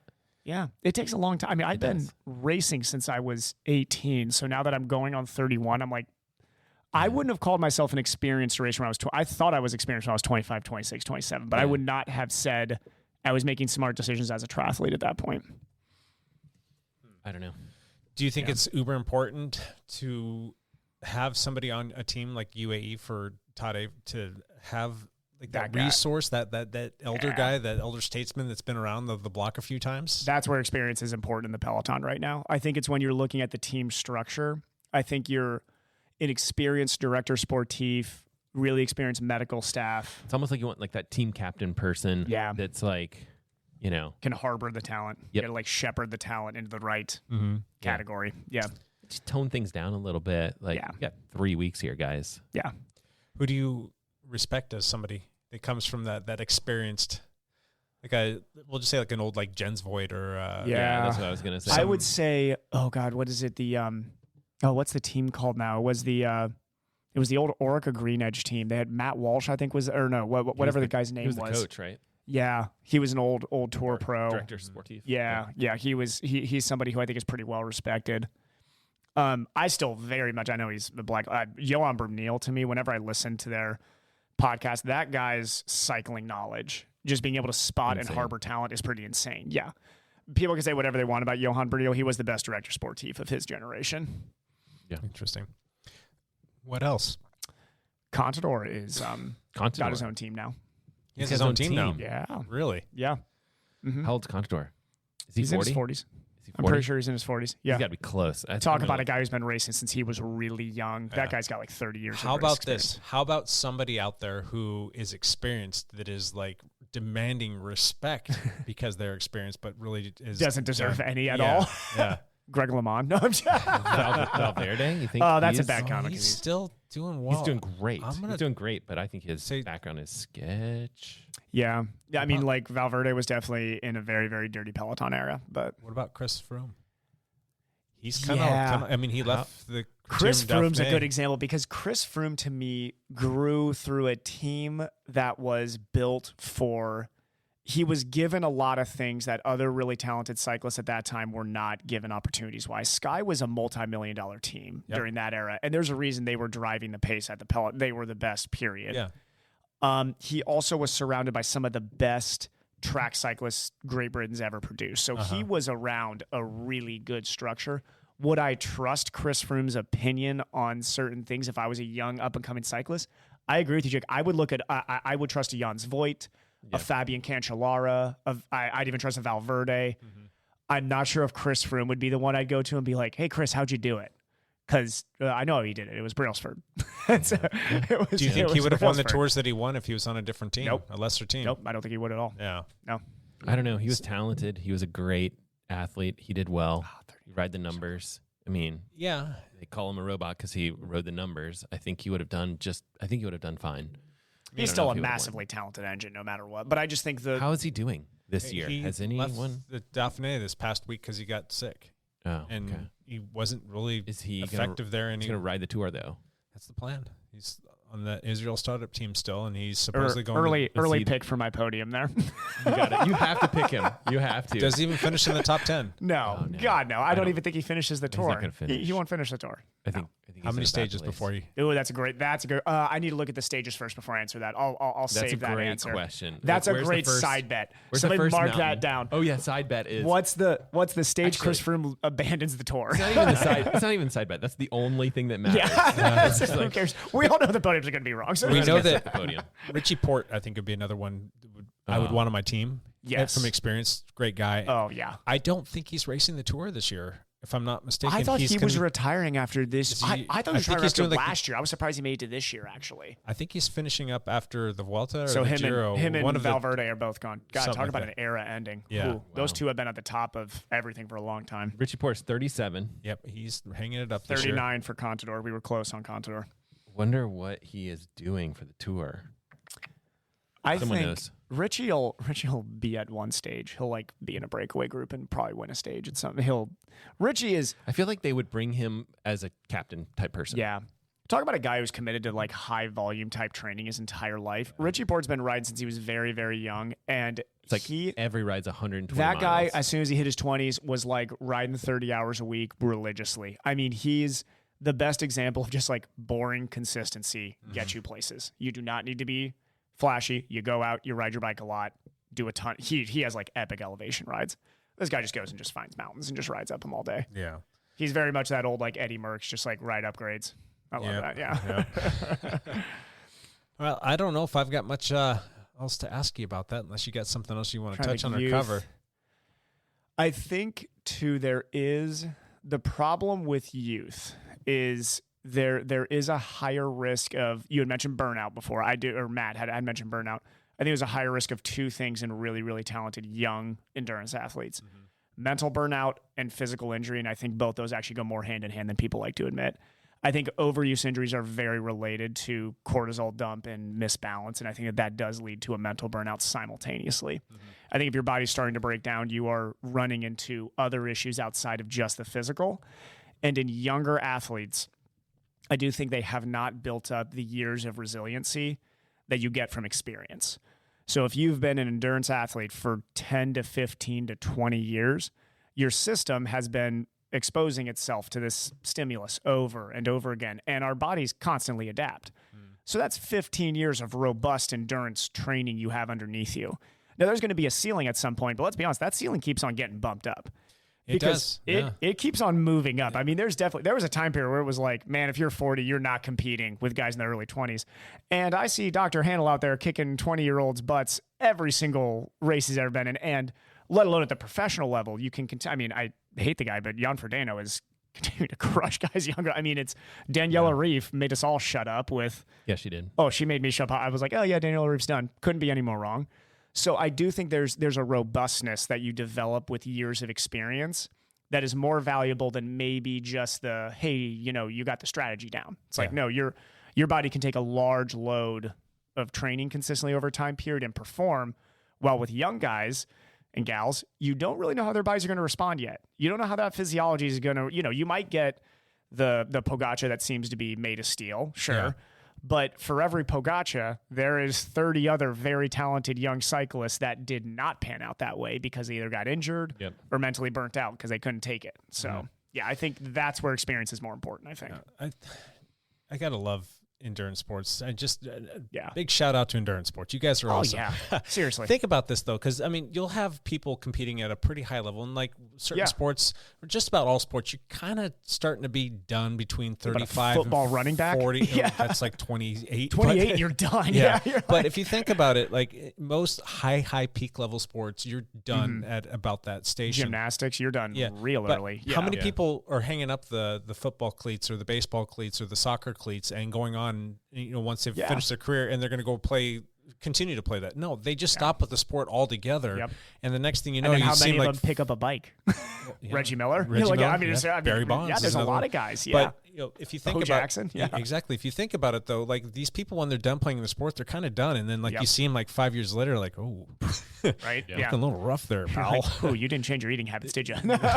But endurance sports, people generally stick to those for life. Yeah, and they can stay competitive in it for long times. Into the 50s, 60s, 70s, 80s. They're doing that, and they're healthy, they're fit, their disposition is good, and they're changing how we look at it medically. I love that the medical field is. I mean, the medical field, we're always being proven wrong. Like, that's just history. We just we continually say things, then we're wrong like 10 years later. But I love that even the medical field is having this battle right now of like, what does aging really mean?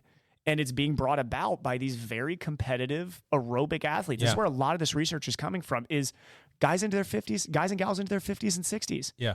And I mean, we're having to redefine, we had the old adage that I still hate to hear, this whole, oh, you wear out as you get older. I'm like, no, I hate the message that sends. Yeah. Because me as your medical professional, I can't predict the future. Yeah. And if you're a patient, you hear your doc try to predict your future, question it immediately, because you're like, you don't know me, you're not in my body, and guess what? I'm going to prove you wrong in 10 years. And this is, I love to see that continuing. And I really do think, I know the millennial generation gets a lot of crap, but I'll tell you what, I know a lot of guys around my age, and I'll even say, Matt hates to admit it, but I think you're actually like the last year of millennials, aren't you? No, I'm pretty old.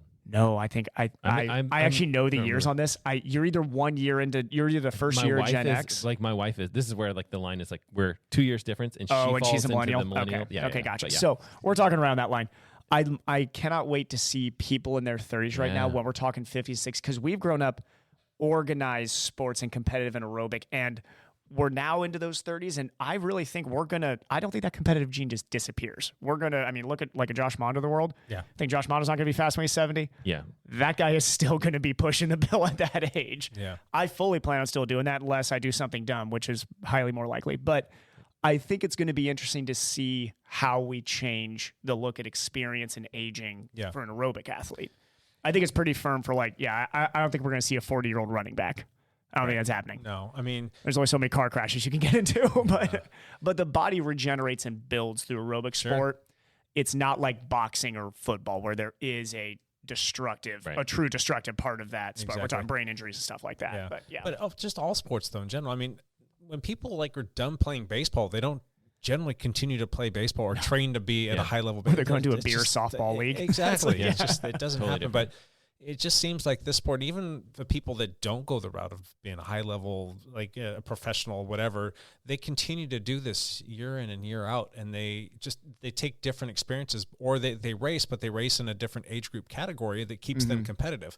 I mean, just like our teammate Ian Gibson. I mean, amazing. 61 years old. That guy's still jumping in with the POA train in Monday nights, every night. Yes. That guy is there. He's out there racing in the Cat 1, 2, 3s, and he got can a bigger hold his sprint own. than I do by Yeah. a lot. It's not even close. Ian Gibbs is going to smoke me in a sprint. And you wouldn't know it by looking at him on a bike with a helmet on and sunglasses. You would think that he's 20 or 30 years younger than he actually is, and he can still throw it down. He's still got big watts and still can go ride for hours and hours and hours. And that's what I love is he would describe himself as a sprinter, which I love that a guy in his 60s is not like, I'm just going to do grand finals and I just go slow and long. No, it's like, no, Ian's like, I'm going to sprint. Yeah, I'm a sprinter.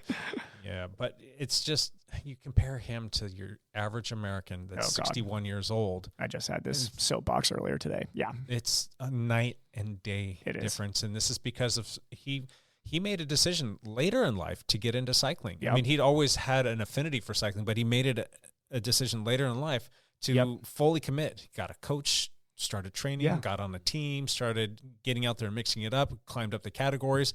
And here he is, 7 or 8 or 10 years later. Faster than he's ever been. Yeah, it's crazy. And I remember him showing me a picture not too long ago of him when he first got into road racing, when it was a picture of him out at PR, if I'm not mistaken. And you look at him like, I am really glad that you made that decision and that you are in the shape that you are now. Because he's in better shape now than he was a decade ago, which is fantastic. Think of him at 61. I was like I said, I was on a soapbox about this earlier today because I was talking with a few people about it. So he's 61. He's part of a generation that was told, hey, as you hit 40, your athletic days are done, bud. You're done at this point. You're wearing out. Your joints are wearing out. You're probably going to have arthritis by the time you're 40. And to see guys like Ian that even with all that poor misinformation out there, kind of rose above that. And they're like, no, I think that's wrong. I'm pretty sure I'm gonna do this thing still. Yeah. I've dealt with so many people that are like, my doctor told me that if I run, I'll break my knees apart. I won't have knees. And then they're just like, well, apparently being a physical therapist, I have to stay on top of research to an obsessive point. Yeah. But apparently as soon as you put on a white coat, you get to say whatever you want and never get checked on it. It's great. I went to the wrong medical schooling, but I'll tell you what, that was a little bit more expensive. So, so you're not going to wear out, but you're going to slow down a little bit. Yeah. But you can still do it and you can still be competitive. And that's the best way to not wear out is to keep on using it. Like Ian's saying, I bet he's using his knees a lot. It's doing pretty good. He's doing it. His knees can take more force than my 30-year-old knees. I know his knees have given him trouble in the past, but I'm so glad to see him doing still crushing exceptionally well. Yeah. Wasn't it his knees that were bothering him a couple years back? He had that crash last year too, so that was he separated. He had the same injury as you with his shoulder. Oh. He had EC joint separation. Bounced back pretty quickly though. Yeah, he did. Better than me. Hey, if you're stubborn enough. That's all awesome. that's what it takes. Gotta love Ian. Yeah. Good job, buddy. Unless you're riding a track. Don't ride the track. Don't ride that track. You can be stubborn as you want, but get another bike. I'm looking at this list of past tour winners. There's it's got all these asterisks between 1999 and 2005. I don't know what that's about, but fast forwarding. There's somebody in there.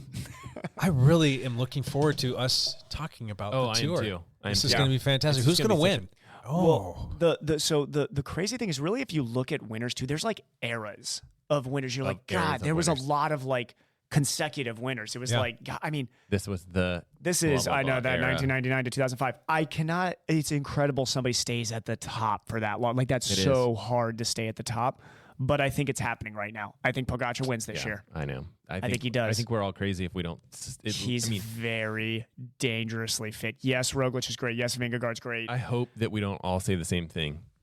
I just think he's going to win. Pogačar, very boring he's podcast. so fit. Well, maybe we just all make a gentleman's agreement that he's going to win. So who comes in second and Everyone third? we just Second throw and in third. and fourth. Second and third will be great races. Yeah, really great races. Well, also, I mean, Roglic or Vingegaard. I just saw Bernal do an out of the saddle sprint up a mountain recently in an Instagram video. I'm sure it was marketing directly to me because my phone's listening to me. But yes, he looked like he's ready to climb up a mountain. You're picking him on the podium, I'm not right? going to pick Bernal to Please, win, but please just do it. But you know who's going to dethrone Pogačar? The guy who broke 18 bones in his body right before this. Geez. Do you think? Well, I'll be so pumped if he is. Oh, on the if he's at the starting tour, line. that's amazing. He that's won't be, right? I'm When going do to they keep on announce saying the yes. teams? I'm going to keep on saying yes. When do they announce the teams? Because that's real soon. Because that you owe us all like a round of beers. I think as soon as they announce that he's not going to be on the tour. If he's going to be on the tour, I expect you said that gifts he was from each of you, Oh, yeah. like an You actual should, totally, no, something big. like present. Like I want a present wrapped. It can be something that's like $2, but I want it wrapped. Big. Okay, It's gonna be big. That'd be amazing. Do you think he'll be as big of a name as Eddie Merckx or Bernard Arnault? Pogačar? Yeah, yes. think so. It looks, Pogačar looks will like be it. more of a God. What is he going to Bigger go name down than Chris as? Froome? No, because I do think Pogačar is going to have some one-day results. So I think he's going to be more comparable to like a Miguel Indurain. I think because Miguel, Miggy was very fit for a long time, was very competitive in multiple race scenarios. He was a great time trialist. I do think Pogačar, as he gets older, is going to develop into a really, really good time trialist. Mm-hmm. When he lays down a time trial, it's amazing. He's maybe faster than Wout. I mean, I hate betting against Wout anymore because I feel like anything that Wout commits to, he's probably going to be really good at. I still don't think he can win a GC. Only because he's just unfortunately the way that GCs work out now is Wiggins was like as big as you could be and win a tour. Mm-hmm. He was like the cap, I think, of how large you can be these days. Was he the age extreme too at 32 years old? Yeah, he was, I think. and Wiggins came from a very interesting background where he had probably the most well-developed hour engine that we're going to see in that generation. Gotcha. Wout's hour engine is amazing, but I'm not sure if he was that pure, amazing time trial as Wiggins was. So how old did you say Roglic was again? 32? 32, yeah. Does Roglic win one before he retires? Yeah, that's a good question. And do you think Nah, that he doesn't win a tour? I don't think. You don't think he's got? Don't you always put your money on Roglic? Isn't that one of the ones you always? It's like we always joke about. No, I always want to put my money on a French guy. I tried Pinot, tried Bardet. None of them work. Is there? Yeah. I mean, he's just based on this conversation that we just had. I mean, he hasn't been He's racing very for fit that right decade, but now. that the age component. Yeah. He's getting up. He's a little long in the tooth, but 32 in endurance sports is still still young these days, and he's only like we were talking about. In my opinion, Roglic is young as a Roglic is comparable to Pogačar in his development. But when you look at the overall age of all of these like super fast competitive guys, I mean, I don't think that you can say like an MVP is going to be Roglic's window is going to be smaller, just because once he hits 40, it's like. I mean, could he still win? Sure. I'm not going to say nobody in their 40s is going to win because as soon as I say that, somebody in their 40s is going to win. But do you think anybody Pogačar's in their 40s got like the next 20 years where he could be fast? Do you think anybody in their 40s could win the Tour de France? Yeah, I'll say yes because as soon as I say no, like I said, somebody will do it, and it could be a Pogačar. It could. I mean, in 17 years, he's still winning tours. And I'm just saying that because I'm looking at triathlon right now, and some of these guys, as they're into their mid-30s now, are like hitting their best ever performances.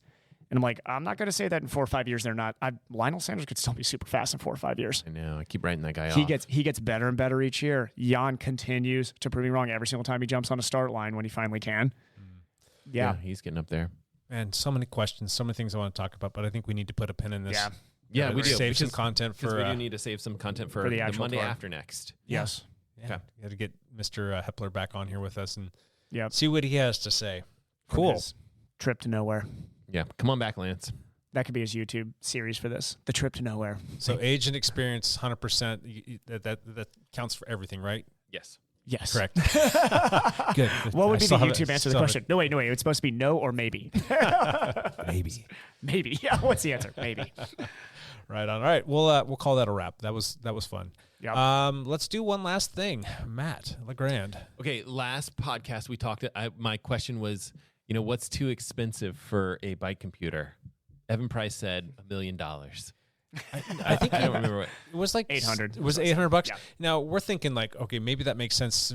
Are we talking about future? I Because was Evan's talking going to hold on future. to it for like 10 years. And Yes, and, that's exactly It was- why. He was thinking into the future, which is smart because bike computers could just keep going up in well, price. and they will, because they that's will. just Yeah. how Yeah. things You work. also But have inflation. right now, how much is too much? And- Like, would you pay Yeah. $800 for Me right now, like 400 would be the absolute most I'd pay for a bike and that was my response. and I would not pay 400, but that would be the absolute most I would pay for a bike Something computer. cool at $400, you'd be like, all right, yeah. Yeah. So Garmin announced the Garmin 1040 Solar with a price tag of $750, Pricey. and it's nice. 700. Hey man, I'm getting ballpark on the 800. I'm already. I thought that was gonna take like 5 years. $750. $750. Give it one more year. And One I more would- year, somebody I will be bet you 800. I bet you people Yeah. are buying them. They're sold out here at the lab. And didn't you order like a lot? A dozen.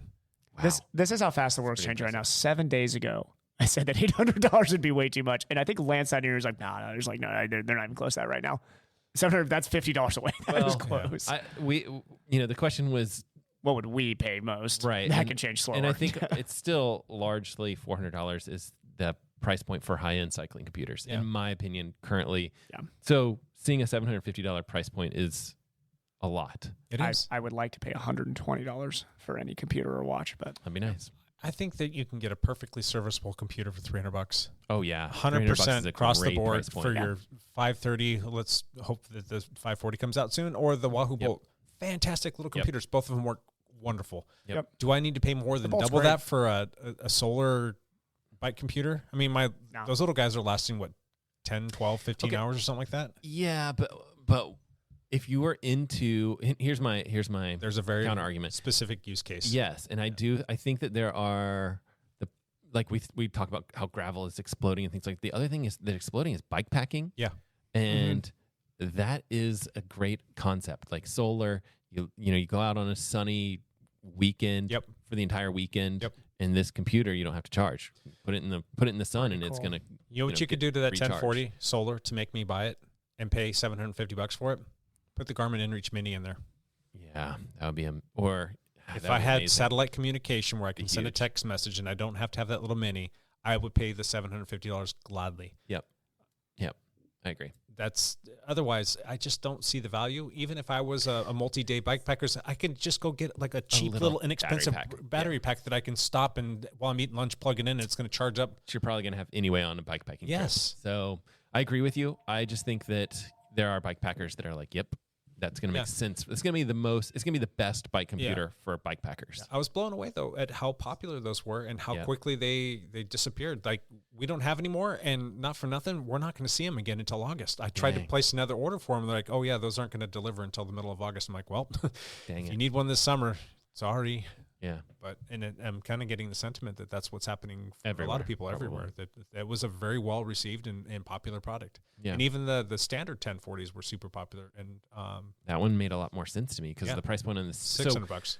Same computer exactly except for without solar, $600. Yeah, 150 1040. less. So still expensive. I would still like to pay $120. Yeah, still very expensive. I So- just understand that my needs from a computer are much less than your average bear. So yeah, and that's kind of the way people ask me all the time, like, what would you do? And I'm like, I would get the Garmin, 530, most affordable, or like, yeah. something simple. Yeah. 'Cause I don't need that much. I like to have power, Yeah. stuff that can actually communicate with all the stuff that's going on the bike radars, all the things. Like it needs to Sure. communicate with those and do and decent not drain the GPS. battery. Yeah. Yeah, and it just doesn't need to do all that much.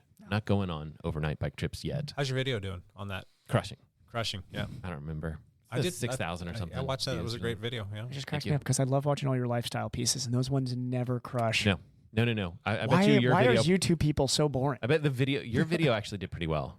It did Daniel, surprisingly well for a lifestyle It's probably one, got like definitely. 1,000 or a couple thousand. I views think or I something. actually checked. It was like 2.5. I think Yeah, not that- too long that video ago. did That was pretty a well. little bit ago. Yeah. Which usually when I But do that's videos also like because there's that that tagline of day in the life with it, and that became really popular It on did. YouTube for a Yeah. bit. So people probably I'm just trying to soak up those views. Oh. Anything. Day in the life of pro ask the triathlon. question: Is Matt LeGrand quitting Is- triathlon? Should I Maybe. quit? Should I quit? Whatever. Yeah. Life. Big life Sports. change update. Yes. I'm quitting YouTube. Yeah. That's the one. That's the one that gets the clicks. Quitting YouTube tonight, and then I'll be back tomorrow Nice. For 30 for another video next week. Anything else, Matt? Yeah, go watch that video. And then also watch Evan's video. I liked Yeah. that video. Usually on your one last thing, you tell us about a video that you have coming down the pipeline. Okay, yeah. So probably by the time this podcast goes live, I'll have a video about 2 Polar watches, comparing them. I know all of us are mostly doing Garmin stuff. Garmin. But there's a very reasonably priced $200 Polar watch, does triathlon stuff. Nice. They also have the Pro version, which is $300. And so I compared those two. It's called the Polar Pacer and the Polar Pacer Pro. And so I compared those 2 watches and should be live tomorrow or Wednesday, something like Sweet. that. Yep. Whenever I get to it. Nice. Evan Price, one last thing Getting before married you get married. Saturday. That's basically it. Any big life updates? No, not really. Not really. oh yeah, I am getting married. Getting married. Oh yeah, that's But right. yeah, that's about it. Big. Yeah. Racing PIR tonight. Me and Cassie did have a debate on where like she really wanted to bike race, like do either Red R or Independence this last weekend. Yeah. And we did decide, we're like, okay, if we do 2 bike races in the 3-day period before the wedding, what are the odds that one of us crash? So we decided on PIR is the only bike race that we're actually going to do this week. Is Josh going to go out Usually with you? she would. No, he won't be going out tonight. He Family won stuff. last week, Traveling or right? something. Yeah, he I did. don't think we talked. Yeah. Yeah. Oh, yeah. We did not talk about We haven't talked Josh. about So Josh goes and races Sunday triathlon. This is what I hope people realize is like, if you see Josh race, he's probably not fresh, and he's still going to win that bike race if he wants to. That guy went off, I think, on like 3 separate breakaways. Yeah. And then the last lap literally just like rode off the front, and nobody brought him in. It was, I mean, He posted a video and it shows him like on the inside crossing the finish line, and Yeah. it shows a whole train on the outside, like coming in like maybe like a second behind him. Like he goes by and all of a sudden just like a bunch of other guys, Yeah. and he won. Exactly. So he he just freaking crushed the race. Made his own line, no train, solo off the front. Nothing for the And entire there's last train lap, that was too. trying to chase him down and Yeah. didn't do it, and he gets the win. He's got, like, I know that we're racing like 4 5s right now, and we might jump. Who knows if we're going to jump. But the problem with jumping into 1 2 3s is it's like, for us, we want it's very much a training session Right, for yeah. us. We get to get on the front a lot. We get to choose our own lines. We get to attack a lot and do a lot of VO2 work. Yeah. And if you're in the 1 2 3 race, I got to like respond to stuff. And this is going to be funny, but I honestly think the 1 2 3 race is more dangerous than the 4 5s right now. How so? The 4 5s I keep pretty strung out, which yeah, makes it a little well, bit when safer. you guys are in there, it does string it out. Yeah, I string it out as much as possible. The 1 2 3s gets real surgy. Yeah. They're not. I'm sure I'm probably gonna get yelled at by some 1 2 3 guy on here, but like they're really not moving that much faster than us right now. Their power profiles are like pretty strong. Like there are definitely strong guys in there, but they're clearly surging, recoiling, and they've had more crashes than we have this year. So I think that, well, I can't speak to the Masters, but I think they generally roll mile to mile and have to sometimes 2 miles an hour faster on the average speed. When it's the open, those guys are going to be cooking because there are some real fast, like Cat and 1 2 20 something. That's going to start pretty soon. That's coming up next but week. that's going to give you another race option because they're going to have a 3-4 category. Yeah, and that's I might actually be a able to fun make that field. Tuesday night. I might be able to make that Tuesday. Yeah, that 3-4 field is fun. Yeah, because if I have a not late patient, I can usually make that. Yeah, We'll see. that'd be fun. Yeah, Cool. we will see though. That would be fun. I love racing 3s fields. The P12 fields I have no business being in because you got to have top end to race P12. It depends if you get the right breakaway. So you just have to make something work for you. So I'm under no delusions I can break away from a P12 field. That's not there's solo, no, but you know, I would need to get take with a the group flyer of on 4 or 5. a couple other guys, and Yeah. Those guys are strong. Cool. Yep. I really don't have one last thing other than this video that I told everybody that was going to come out by last week. It still hasn't come out. Oh no! Busted. Yeah, I suck. But it is being edited, and Nice. it's probably halfway done. So working on that. It'll be And good. The other one last thing is I'm looking forward to going to Evan's wedding. Woo. Yeah, me too. Yeah, everybody's going to be there at this table. Lance gallivanting, so Lance is gonna be gone, huh? you're going to FaceTime him in. Yeah. FaceTime him, yeah. So everybody's been like, when are you guys going to get married? When are you guys going to get married? And you finally tell them you're getting married, and everybody's going to show up. Are you ready Yeah. for the next question? Yeah. When are you having kids? When are you having kids? When are you having Oh, kids? God, trust me. Yeah, I know we are. There is no timeline on that for any foreseeable future at the moment. So I don't really care. I just want you to be prepared because those questions. I'm sure. Yeah. Starting in a week from today, they've already started. I'm sure it's going to exponentially increase over the next 7 days. So this is why we're going to Hawaii immediately after. So the reason for the honeymoon. I know. Yeah. That's awesome. Seriously. All right. Well, I think that's about it. We'll be back next week for another podcast, and maybe you're probably not going to want to call in from Kona because you're going to. I could call in for a 5-minute. Dude, that would be awesome. I'll give an update for 5. Yeah. You can sit in a hammock like Lance does when he's over there in January. That would be funny. So. Yeah. Cool. All right. We'll be back. We'll definitely be back that next week though with our Tour de France picks. Tour de France picks. I'll be thinking about them all weekend away. That'll be the only thing I'm thinking about. Sweet. Tour de France picks. All right. We'll be back next week with another Dial podcast. Until then, bye for now.